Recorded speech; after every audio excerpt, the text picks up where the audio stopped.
Bienvenue sur ma chaîne, nous sommes sur LibreOffice 4, la version de LibreOffice 7.3.5.2.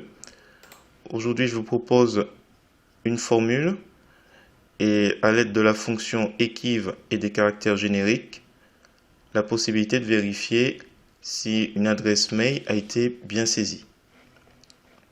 Alors pourquoi pourquoi vous avez le choix? C'est si jamais par exemple là nous avons un tableau avec les adresses mail, nom, prénom, et là une colonne où on va chercher la validité.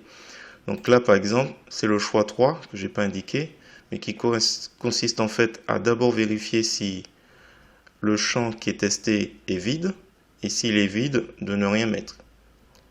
En revanche, si il y a quelque chose, une adresse mail, de commencer à vérifier. Donc si erreur EQUIV, ça correspond à ici, le choix 2, mais ça aurait très bien pu être enum, EQUIV, ainsi de suite. Donc là, ce que je vous propose, c'est juste de vous expliquer un peu ce que ça fait, les caractères génériques. Pour cela, je vais m'aider d'une page qui se trouve sur le site de libreoffice.org qui explique qu'en gros, qu'il faut l'activer. Normalement, il est activé par défaut. Alors, c'est quand vous allez dans Outils, Options et Calculer, activer les caractères génériques. Si vous n'avez pas touché, il y est par défaut. Parce qu'en fait, pour qu'il fonctionne aussi sur Excel, il vaut mieux être sur ce principe et pas sur l'autre, c'est-à-dire les expressions régulières. Donc, il y a toutes ces informations ici.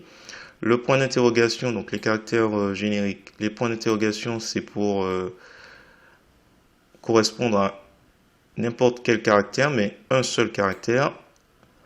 L'astérix correspond à une séquence de caractères ou à une chaîne vide. Et le title, c'est pour échapper à la signification spéciale du point d'interrogation, de l'astérix ou du title lui-même. Je vous laisse la page dans la description si vous souhaitez approfondir la question. Mais en gros, pour schématiser, donc la fonction principale, c'est EQUIV. Et dans le critère de recherche qui est ici, il s'agira avant l'arrobase de regarder s'il y a un ou plusieurs séquences de caractères. Et après l'arrobase, c'est-à-dire dans le nom de domaine, vérifier s'il y a un ou plusieurs caractères. Un point suivi de la même chose. Donc voilà, c'est assez simple au niveau du critère de recherche. Ensuite, ici nous sommes sur la cellule où on va tester. Et là, voir si c'est une correspondance exacte avec le chiffre 0, comme c'est indiqué ici. Voilà, c'est assez simple. Le enum, il va simplement vérifier si on a affaire à un chiffre ou pas. Si on a affaire à un chiffre, il met 1. Je vous ai mis un exemple en bas. En fait, là, c'est le EQUIV, la fonction EQUIV sans le enum. Et donc là, nous avons vrai, donc il retourne un chiffre. Et là, quand c'est un faux, il retourne une erreur. Donc c'est pour ça, en fait, le enum va, quand il voit ça, il va me retourner 0. Donc si je rajoute ici enum, j'enferme dans enum, il me retournera faux.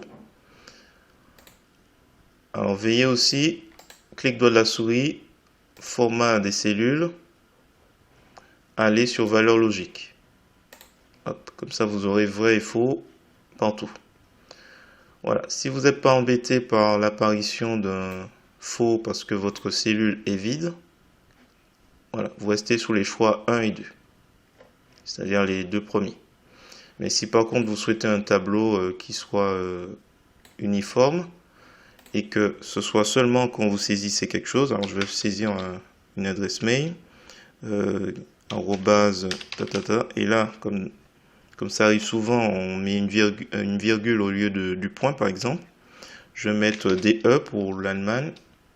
Je fais entrer. Voilà, nous avons un 0. Pourquoi? Parce que on n'a pas une valeur. Donc, clic droit de la souris, format des cellules, et on descend sur valeur logique. Et là, ce sera faux.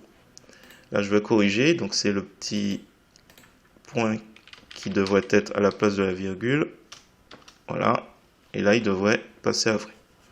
Voilà, je vous laisse le fichier sur le site. Je vous mets le lien dans la description si vous souhaitez récupérer les éléments.